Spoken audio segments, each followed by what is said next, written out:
मित्रांनो नमस्कार. माझे नाव ज्योतिष विशारद दीपक पंडित पुणे. माझे हे चॅनल ॲस्ट्रो तारा यावरती मी आपणा सर्वांचे सहर्ष स्वागत करीत आहे. मित्रांनो 22 जूनला बुध महाराज मिथुन राशी स्वतःची स्वराशी सोडून चंद्र महाराजांच्या कर्क राशीतून गोचर भ्रमण करत आहे. हे गोचर भ्रमण जवळपास 30 ऑगस्ट पर्यंत चालणार आहे. त्यांचं सिंह राशीत प्रवेश करेपर्यंत त्याचा सर्व 12 राशींवरती काय परिणाम होतोय याची मी व्हिडिओ बनवतोय. त्यातला हा पहिला व्हिडिओ याचा मेष राशी. मेष राशी करता कर्क राशी चतुर्थ स्थानात पडते. त्यामुळे मेष राशी करता मेष राशीसाठी हे चतुर्थ भावातून किंवा चौथा बुध मानतात त्याला. चौथा भाव जे आहे ते मुळात घर, मातृसुख, सुख, वाहन, स्थावर मालमत्ता, तुमची मानसिक स्थिती, शिक्षण आणि आपलं घरगुती जीवन, घरगुती आयुष्य किंवा घरगुती संभाषण म्हणून संवाद त्याचा आहे. आणि बुध हा वाणी, बौद्धिकता, तर्कबुद्धी, तार्किकता, गणित, व्यापार किंवा कॅल्क्युलेशन किंवा आपण जे लिखाण करतो ना त्याचा कारक आहे. त्यामुळे जेव्हा बुध महाराजांचंही गोचर भ्रमण होतं ते इथे त्यावेळेला तुमच्या ग्रहसौख्यात वाढ होते. घरात एखादा आनंदाचा प्रसंग घडण्याची शक्यता असते किंवा आपण ज्याला काय म्हणतो ना घरामध्ये रिनोव्हेशन करतो, काही फर्निचर आणतो, एखादं फर्निचर जुन्याचं नवं करतो आपण किंवा गृहप्रवेश होतो काही वेळेला किंवा पूर्णपणे घराचे नवीन फर्निचर करायची वृत्ती हे होण्याची शक्यता असते. हे मातृस्थान पण आहे, चतुर्थ स्थान हे मातेचं स्थान आहे. त्यामुळे आणि तिथं बुध आहे, त्यामुळे मातेबरोबरचा संवाद तुमचा चांगला होईल. आईबरोबर जर का याच्या आधी काही तुमचे थोडेसे वादावादी खटखटीचे प्रसंग आले असतील किंवा संवाद थोडे तणावपूर्वक राहिले असतील तर ते आता वाद मिटण्याची शक्यता आहे.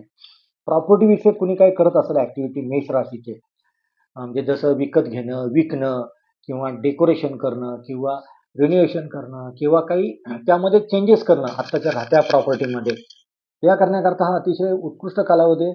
त्यामुळे याच्यावरती किमान तुमची चर्चा तरी सुरू होईल.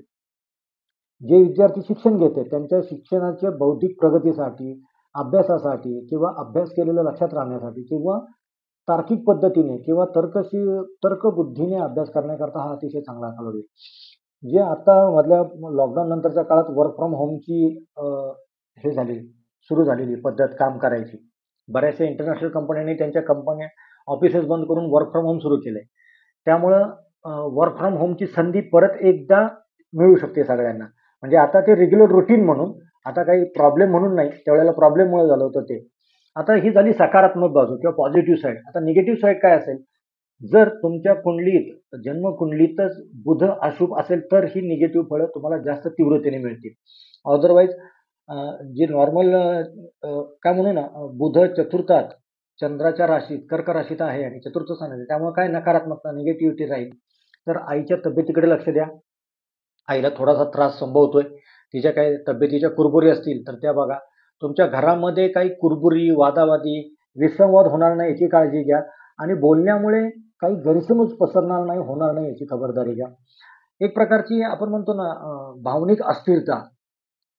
बुध जेव्हा कर्क राशीमध्ये प्रवेश करतो, कर्क राशी मुळातच जलतत्वाची राशी आणि त्यामध्ये बुध सारखा ग्रह, राजकुमार ग्रह येतो आहे.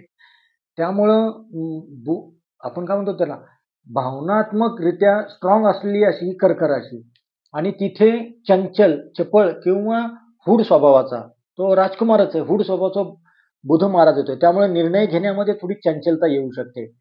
त्याचबरोबर हे चतुर्थ स्थान हे वाहनाचं आहे. आपली जी कार, 2 व्हीलर, 4 व्हीलर, कार या ज्या वाहनं आहेत त्याचं पण स्थान आहे.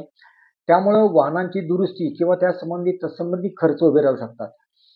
किंवा मग या काळामध्ये ज्यांना जुनी सेकंड हँड गाडी, रिसेलची गाडी विकत घ्यायची आहे तर त्यांच्याकरता अतिशय चांगला कालावधी आहे. जुनी गाडी विकत घेणे किंवा आहे त्या गाडीची दुरुस्तीची कामे निघू शकतात. या काळामध्ये उपाय काय कराल तुम्ही मेनली, तर आपल्या मातेचे दररोज सकाळी उठल्यानंतर आंघोळ केल्यानंतर आशीर्वाद घ्या.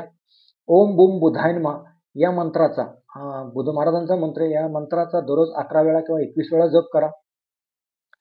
या संपूर्ण 60-70 दिवसाच्या कालावधीमध्ये शक्यतोवरती हिरव्या पालेभाज्या, हिरवे भाज्या याचं सेवन करा. ते स्वतः खा आणि ते दान देखील करा. त्यामुळे बुध बऱ्यापैकी शांत राहतो. आणि या कालावधीमध्ये तुम्ही आपण काय म्हणतो त्याला शिव पार्वतीची पूजा करा. मेष राशीच्या घरामध्ये, या चतुर्थ घरामध्ये जेव्हा बुध येतो तेव्हा सूख, प्रॉपर्टी, आई, वाहन यासंबंधी काहीतरी संवाद, काहीतरी घडामोडी, काहीतरी चलनवलन हे घडणार आहे हे ओघाने आहे. मित्रांनो, हे असं होतं मेष राशीच्या चतुर्थ स्थानातून होणारं बुध महाराजांचं गोचरभ्रमण, त्याचे होणारे पॉझिटिव्ह निगेटिव्ह परिणाम, त्याचा संभाव्य काय फळ मिळेल ते पाहिले आपण, त्याच्यावरती काय उपाय करायचे ते देखील पाहिलेले. मी आशा करतो की माझा हा प्रयत्न आपल्या पसंतीस आला असेल, तर कृपा करून माझ्या या चॅनलला लाईक करा, सबस्क्राईब करा, आपल्या मित्र परिचयाने लाईक आणि सबस्क्राईब करायला सांगा. धन्यवाद.